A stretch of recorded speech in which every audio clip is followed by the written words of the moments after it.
2025 আইপিএলের আসরটা 5 বারের চ্যাম্পিয়নদের নামের সাথে যেন মানাচ্ছেই না। পয়েন্ট টেবিলের একবারে তলানিতেই অবস্থান করছে দলটি। হলুদ জার্সিধারী চেন্নাইয়ের কথাটাই বলছিলাম এতক্ষণ। তাদের হারার লড়াইয়ে যেন কেউ দূর থেকেও চাইছে তারা না জিতুক। অভিমানটা একটু বেশি হয়তো ধোনির চেন্নাইয়ের প্রতি। ক্রিকেট দুনিয়ায় যারা একসময় ঝলক দেখিয়েছেন তাদের অনেকের জীবন আজ পুরোপুরি বদলে গেছে। যারা গায়ে জড়িয়েছিলেন চেন্নাইয়ের জার্সি তারাও আজ দেখছে মুদ্রার অপর পিঠ।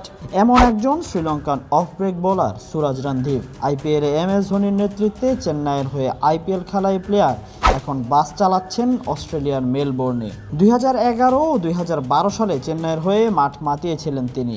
ধোনির সতীর্থের এমন দুর্দিনে ধোনি কি খোঁজ নিয়েছেন তার? হয়তো ধোনির মনেও গাথা নেই সেই নাম, কারণ সিএসকের হয়ে কেবল 8 ম্যাচে 6 উইকেটেই শেষ রন্দিভের আইপিএল ক্যারিয়ার।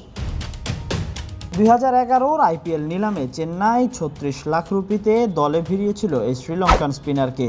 দলের নিয়মিত মুখ না হলেও যখনই সুযোগ পেয়েছেন তখন সেরাটাই দিয়েছেন তিনি। তার আইপিএল সফর দীর্ঘায়িত হয়নি, কারণ 2012 সালের পর চেন্নাই তাকে ছেড়ে দেয়। তারপর শ্রীলঙ্কার সেই সময়টাতে রাজনৈতিক কারণে চেন্নাইতে কোনো প্লেয়ারের খেলার অনুমতিও ছিল না।